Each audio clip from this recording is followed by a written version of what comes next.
Well, hello, and welcome to this panel on why megaprojects matter. My name is Ben Parsons. I'm a partner at Oakland. We're a management consultancy firm helping businesses that are driving forwards the energy transition. And right now, I think we can all agree that we're living through a pivotal moment in that transition.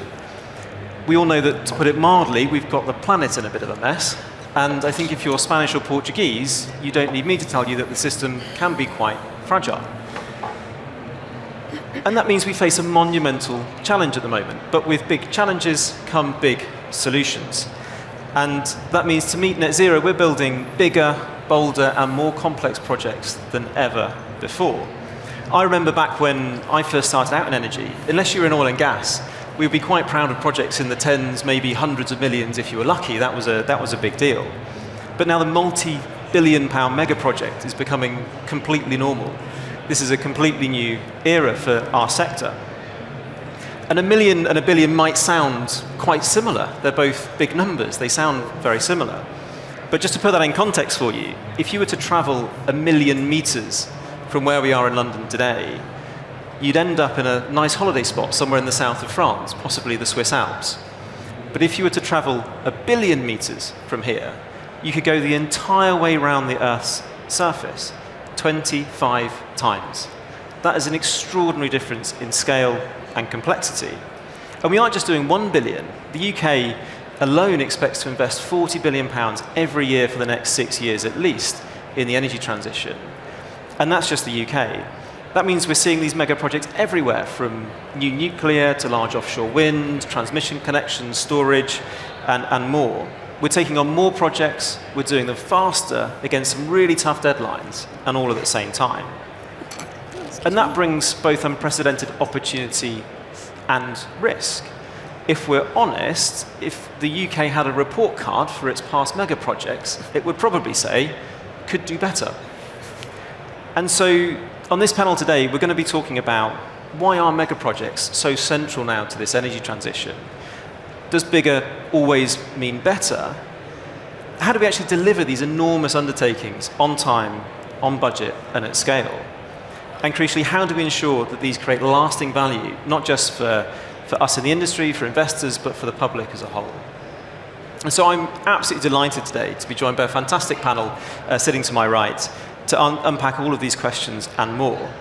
We have Ricky Sayers from SSEN Transmission, Michaela Tekau from Oxford Global Projects, Layla Rule at CMS, and Mike Mahoney from Smartest Energy. I'll hand over to each of them now to give a brief introduction, and then we'll get straight into the questions. Ricky, if we could start with you.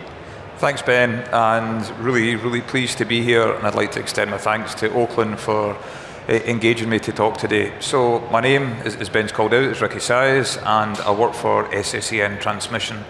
I've got the role of what's called a programme director, and I think as Ben's called out, we've now got a portfolio of mega projects. Those mega projects range from 4 to 7 billion in the SSE sphere, and I have 3 of those projects inside my portfolio: Eagle 2, which is a significant interconnector project to take power from Peterhead to the south, where the demand centres exist in England, and Eagle 3, which is very similar, and Eagle 5, which is now in the kind of infancy of the pipeline. So hugely responsible for transferring power around the country and doing that safely, and also recognising I have an obligation to spend consumers' money wisely and with as efficiently as we possibly can. And I think Ben called out the kind of challenges associated with the kind of 9 out of 10 mega projects fail, so it's not lost on me, the significance and the pressure. Thanks. Michaela. Thank you, Ricky. Thank you, first of all, Ben and the Oakland team, for inviting me to be on this panel here this afternoon, and good afternoon, everyone who's here. My name is Michaela, and I work for Oxford Global Projects, also known as OGP. And what we do is primarily mega project risk management, and we look at how can the risks that tend to come along with those projects, how can those best be mitigated? And with that, we work across both government, public projects, large infrastructure projects, built environment, and anything to do with the energy infrastructure in the UK, the US, Europe primarily, also Australia.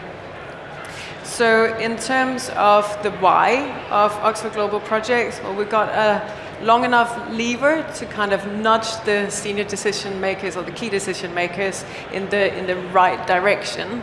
So I guess our why is to get the trillions that need spending spent quicker and on the right projects. And by the right projects, I mean the ones that will deliver within the time frames against the context of the climate, and the ones that will deliver the benefits that are needed, i.e. for the green energy transformation. That would be the number of green electrons in the grid, as an example.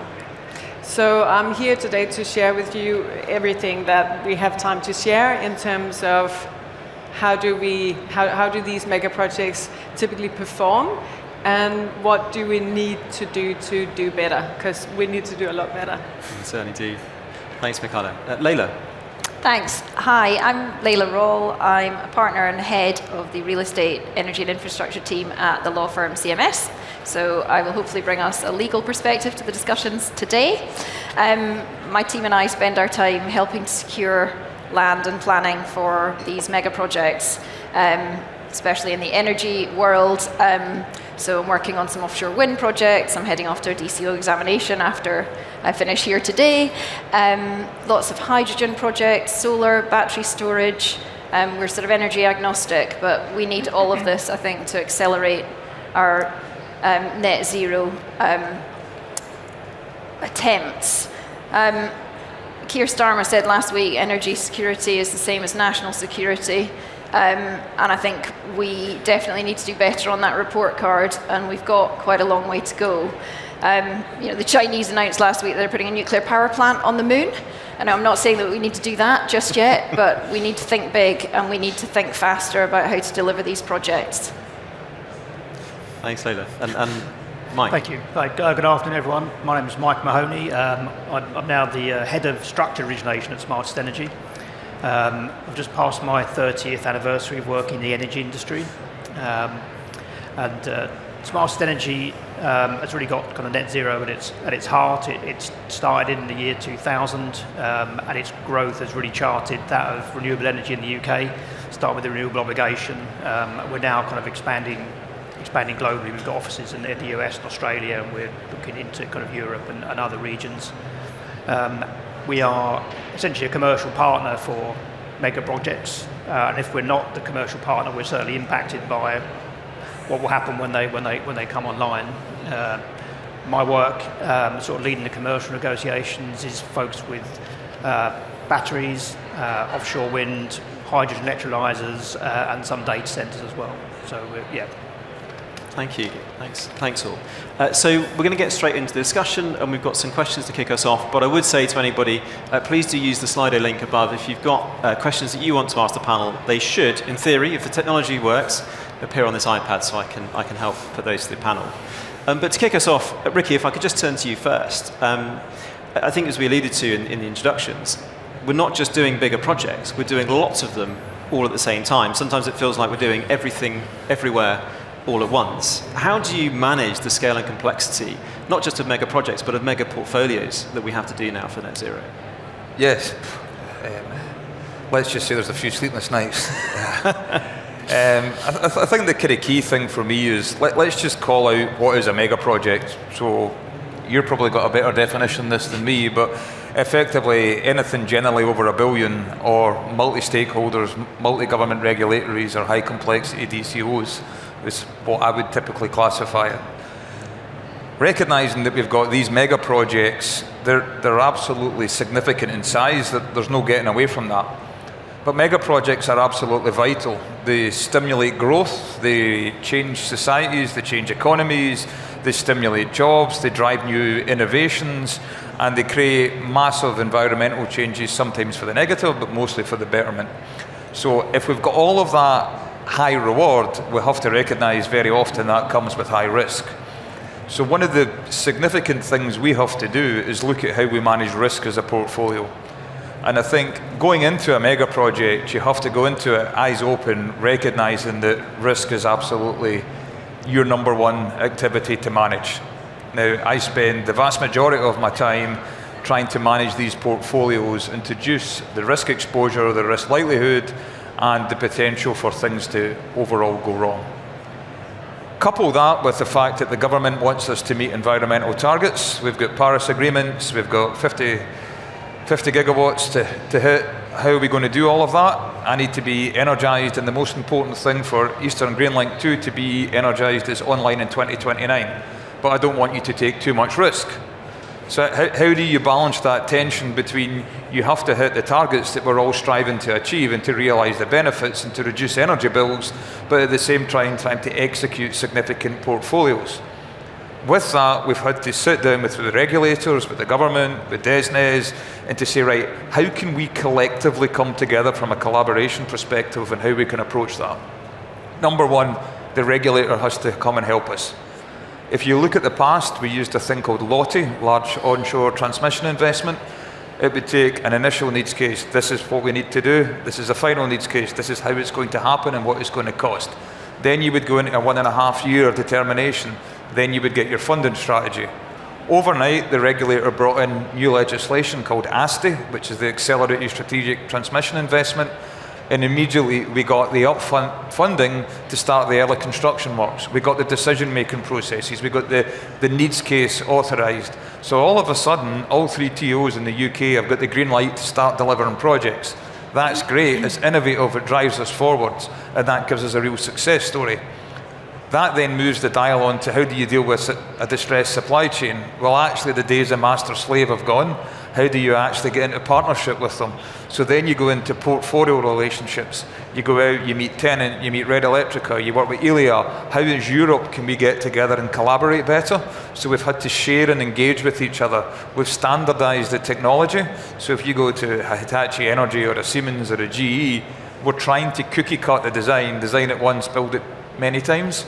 So effectively, if you go out to a facility in Germany or Tenant in Holland, you can actually go and see a very, very, very similar 525 VSC technology converter that we would look to equate in the UK.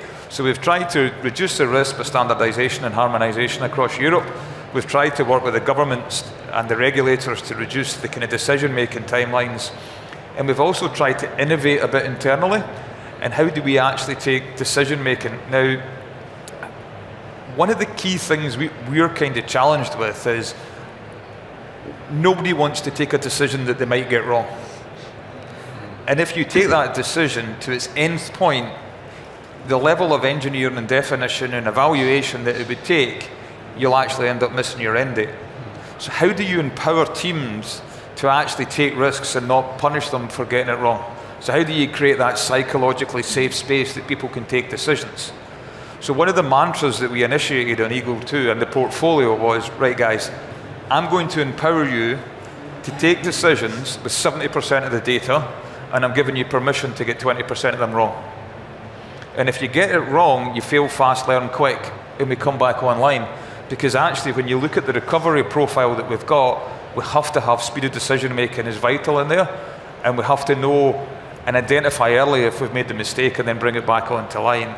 So that's some of the approaches that we're doing to kind of tackle that. Yeah, it's super interesting, that question of how you manage risk, but at pace. You have to be able to take risk, but you have to be prepared to fail, except you also can't fail. Is not an easy circle to square. And Michaela, I can see you've got Ben's book here of How Big Things Get Done, which was my holiday reading, which my family were questioning whether that was really what I should be doing. But anyway, it's such an interesting bit of research, and I know that's something you've been involved with. Who does manage that well? What lessons can we take from across the world and other projects and things that have been done in the past to help guide people like Ricky and others that are doing this to see how can we do this well? What does good look like? Yeah, no, thank you, Ben. That's a tough question. It's very easy to say how do we do it wrong, because there's a lot of that readily available. I feel I'm going to get assessed here. No. Not much. But going back to, I think the key question is, or the key answer, if we can answer it, is how do we get the pace right? Because this fail forward, fail fast, I don't think that's necessarily a good mantra here. And the take-home message from Oxford Global Projects and Professor Ben Flyvbjerg, who's has been at Oxford for many years, all that mega project research kind of distilled in one line is think slow, act fast. Which kind of doesn't feel quite right either, right? Because we can't be slow with anything right now because we've left it so long.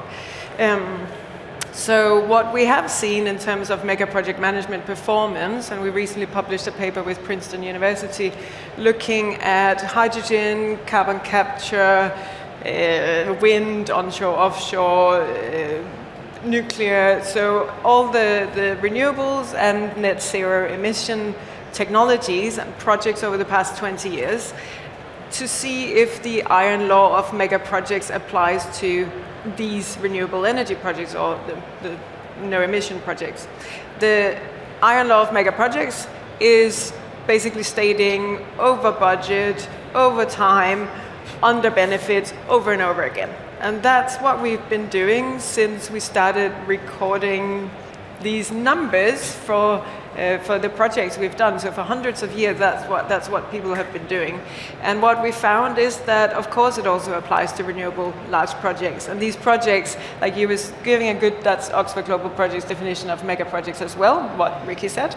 And we are kind of on the verge to going into gigaprojects, right? Like China is pumping out. So I was just looking at some stats here. And in terms of solar, they're 100 times bigger on average, the different projects that are built now compared to 20 years ago. And if you look at onshore wind, it's 20 times bigger, and offshore is up to 30 times bigger. So you can see how like technology has enabled this to happen, and there's the economies of scale and all that, but it's really hard for the supply chains to keep up with that change. Anyway, enough said about that, but the iron law of mega project definitely applies across the board. And typically we see, this is just like very rough, so I can easily remember, but pretty much like under half, I think it's like 47 point something % of mega projects that we have in the database, which is now 22,000 projects across different asset classes. But less than half of those come in on budget or on time or on benefit. Less than 10% come in on time and on budget, and less than 1% come in on time, on budget, and on benefits. Benefits being it delivers however many megawatt it was meant to deliver at the financial investment decision point. So you asked who does it well? China does it pretty well and the asset classes that we are talking about, right? Be it hydrogen, they have some large hydrogen hubs that are up and running now in Inner Mongolia. Anything across like the infrastructure around energy, they deliver pretty well. There's been some examples in Europe as well, of course. Some of the tricky parts of the newer technologies is obviously, like Ricky was saying, it's the high risk. So how do you do that well? And it is like, so some of the best projects like the Darlington recent refurbishment of the Darlington nuclear power plant in Canada went amazingly well because everything was planned to the minute detail, iterated. So like Ben calls it the Pixar planning, right? So it's like you do it, you all come together, talk about it, discuss it, iterate, and then you find some gaps in your thinking, and then you fill those in, and you think slow to act fast.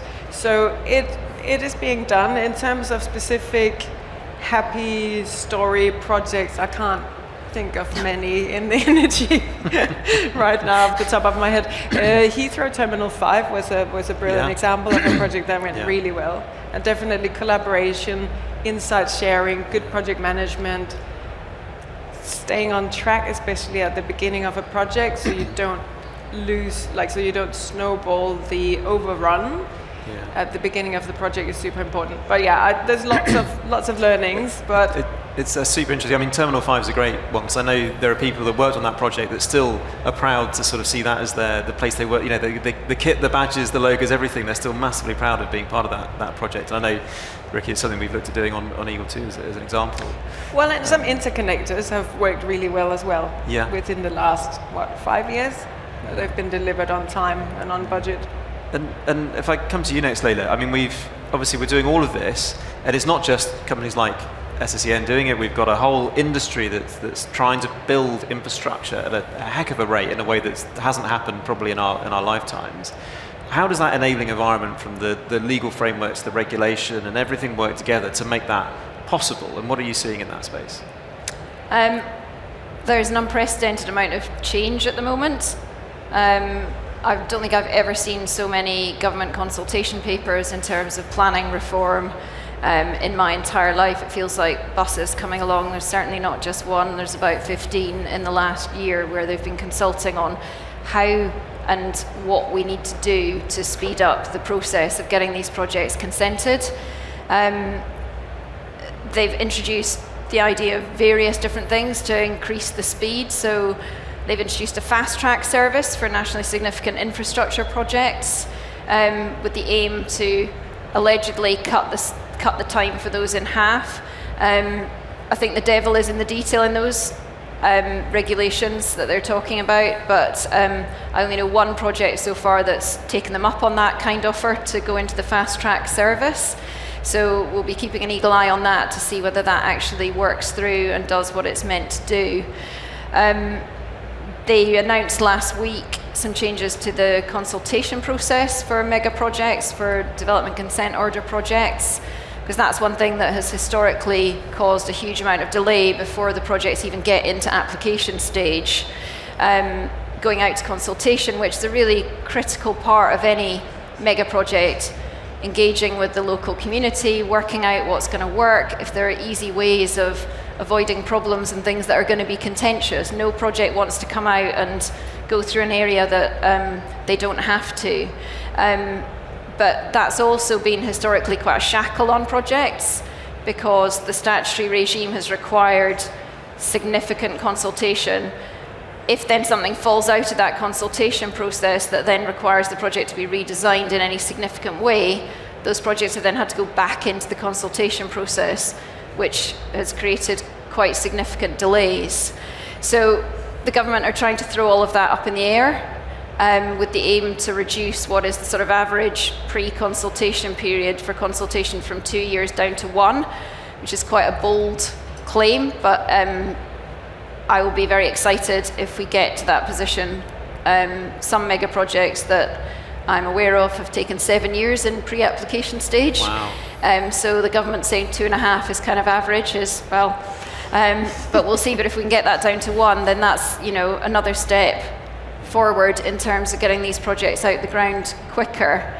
I mean, there's also the grid reform piece, which I think is also a really important part of the puzzle here, because historically we have been very British about it, and we've all stood in the queue and waited very patiently for our turn to get connected. And that's just not working for us, actually getting these projects out of the ground, because there have been too many projects sitting there not actually in a viable state to be developed. So the government's thrown all that up in the air, reformed it, so it's now going to be a system of prioritization for projects that are actually ready and able to be built and then connected. So I think these are all really important steps to move us in the right direction, but I think we still need more. Yeah, no, absolutely. And Mike, obviously, if we get all of this right, if we, you know, if we're in the 1% that Michaela talks about, at least the 10%, how do we integrate these enormous projects, whether they're big generation assets, whatever they might be, into the energy markets? How do we make that commercially viable for the system as a whole? Well, a lot of them where they've got the government support, they're going to end up in the current market systems anyway. So we've had lots of, you know, the energy market of not has not really been capable of generating its own investment decision. You've had the whole kind of missing money. We've now got capacity markets. All of the incentives, the renewable obligations, CFD and the feed-in tariff have gone so far to get things across the line, but they haven't really driven the level of change that was needed. That's kind of happening more and more now. The projects are getting bigger to make it happen more quickly. They're being supported, but they're basically going to the same energy market mechanisms. And so that, it's kind of a leap of faith really that those mechanisms are going to work when these projects happen. Whether it's kind of Hinkley Point, or it's the new interconnectors, some of the big offshore wind farms that are coming on. We've got in the UK, we've got a very deep market, other parts of Europe as well. So you kind of feel that they should be able to integrate, but exactly how it's going to turn out, we don't know, and how people are going to do these. So when we're trying to look at these commercially, understanding how we're going to price those, these developers want, either they want the price certainty from their commercial partner, or they want to know they've got a reliable route to market. But in all those cases, we don't know quite when the project's going to start. 1 or 2 months, maybe 6 or 7 months difference to make a big impact to the overall cost of the price. So it's yes. And there's a certain amount of wait and see really as to what will happen. Some of these are 5, 6, 7% of the UK market. I know there's projects in sort of Spain and Portugal that are adding whole percentage points to demand. So even in quite big markets, they are big changes, and the timing of those impacts actually the whole market, not just anyone actually working with the project. Yeah, and it's so true. And with potential changes to the market coming up as well, then it all gets even more complicated. We could do without really uncertainty on that aspect as well. We're trying to understand: are we working the forwards market? Are we working the balancing mechanism, or something in between? And to what degree? And then, now is it national? Is it zonal? How interconnectors are going to be treated, and the flows between, the energy flows between interconnected markets, and the differences they can have on pricing. As we see that very clearly across sort of continental Europe, into sort of Scandinavia and the UK, and now obviously to Ireland. It changes things quite dramatically, and people are asking us, can we have a price for 10 years? Super and hard. We see the commercial opportunity. It's there, but it's really tough. And in fact, I think just negotiating the contracts takes longer than some of the projects. Really, we spend. Don't look at me. We spend a lot of time with lawyers trying to work out. The price is quite easy. It's what happens. Otherwise, that we need to work out. So yeah, exactly. Please do keep. There's some great questions coming through on the Slido, so please keep submitting them. And there's one I'd particularly like to touch on actually, which is, and perhaps Ricky, this is something you could talk to, which is from Andrew McMullen asking, there's so many of these mega projects both here and abroad. How do we balance the need to both sort of compete in this global race for net zero, but also collaborate with other countries? And how do we prioritize and operate in that environment? So I guess from my perspective, I work for SACN, which is a transmission operator. So the needs for our projects come from the government. So they come from DESNZ, from the ESO, they come from Ofgem. So the collaboration that comes out of there basically presents what the UK needs from an energy security and an energy distribution perspective. And that's effectively the birthplace of where we then have to deliver these projects and the timeframes that are associated with them. It's very different when you move to Europe. A lot of these projects are state-backed, or they're individually financed by different regulatory bodies or government bodies. So there is a discrete difference between how we're competing in a European perspective. You have to self-finance as a TO in the UK, whereas very often you've got state backing. State backing in Europe allows you to make decisions faster and earlier and to secure that supply chain. So in the UK, we're slightly disadvantaged in that early phase where we go out and try and secure the supply chain. One of the big things that ASTI did was give us some levers in that, because it gave us early construction funding. That early construction funding allowed us to get up to 20% of the project. So yes, you can make the bold decision to go and place the order, but you don't have the DCO consent, you don't have the marine consent, you don't have anything to go with that. So the area that really does open up for collaboration is the technology and the innovation between TOs. So what you tend to find is that in the UK, we're particularly good at doing what we call interconnectivity. So in the UK, we've got the first interconnector that actually does multi-terminal, which takes Caithness, Murray, and the Shetland connections, and it allows both of those projects to talk to each other. The only other multi-terminal interconnector is actually inside China. What that meant was we've suddenly got an IP that we can share, and a technology we can share, and a know-how we can share. What the European TSOs have got is they've got probably 1 to 2 years ahead of us on that learning curve. So we really collaborated with, we can explain the technology associated, and it's a mutual aid case where we present and share what and how we manage multi-terminal, and they were able to share with us how they were actually fast-tracking standardized design. The last piece in there is that if you think about the marine cable that transfers the power from country to country, that's made up of what's called XLPE, which is effectively a big polyurethane sheet. You're going to go and put that 40, 50, 60, 150 metres below the sea, buried in, rock placement, ships going all over it. So the resilience and the stability of that cable is absolutely essential. If you go and you damage that cable, it can take 6 months to repair it. So every single country is going to go and spend a multi-billion-pound order on that cable. So we need to type test it, we need to demonstrate its robustness, and we need to have confidence that it's going to operate. Tennant chose to operate on behalf of every single European TSO to actually type test that, and we all collectively got together with Tennant, and as European TSOs, we all accepted the type testing that was done by Tennant, and it would be proportional and suitable for deployment in every single European country.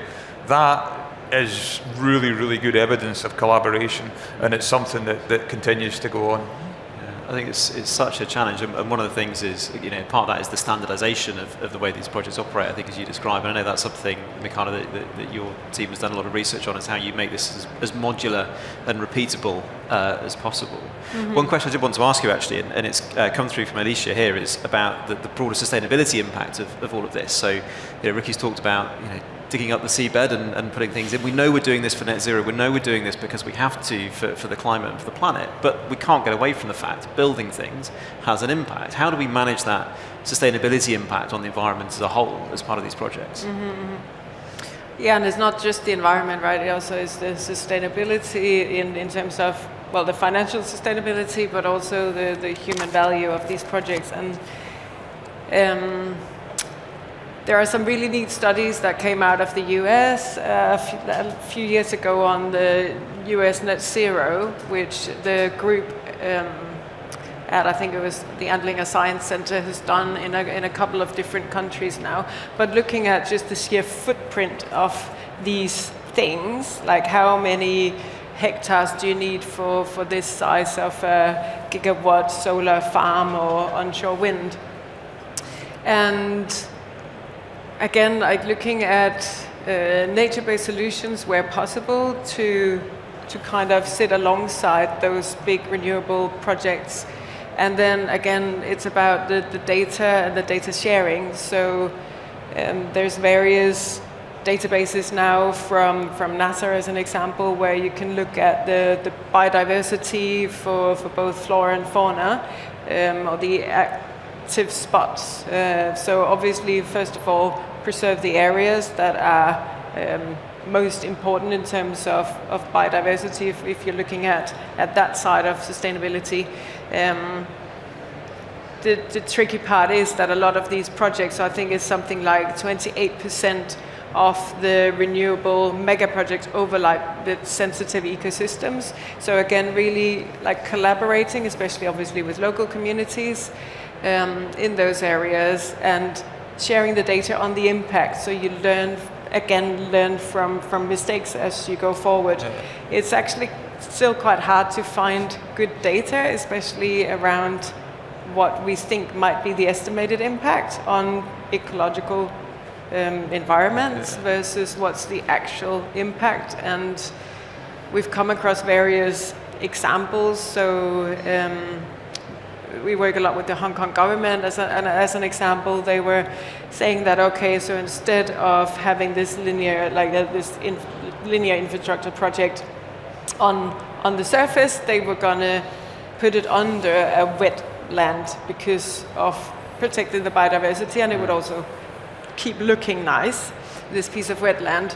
And so it was much more expensive, but they went for that more sustainable, they thought, idea of doing it, or the process of doing it.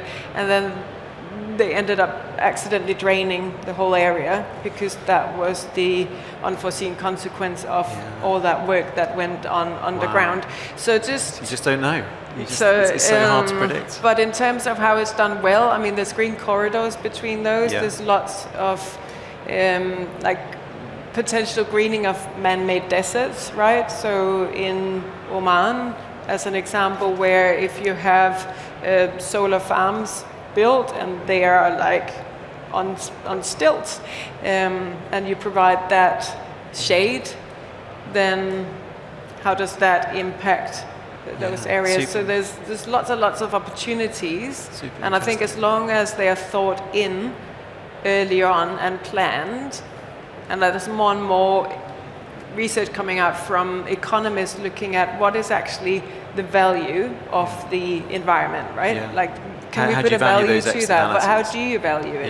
Yeah. Not so much like what's the price of a blue whale. I think that's a little bit, whatever. I guess how you make those trade-offs between exactly. So different you can impacts. put it into the business case. Because we look through thousands of business cases over many, many years, but we don't really. There is no value attached to that, right? And I guess later, I mean, when we look at that from a planning perspective, I think pylons are beautiful. I love them, but it turns out most of the rest of the country doesn't really agree with me. How do we manage that through those potential objections through that planning system?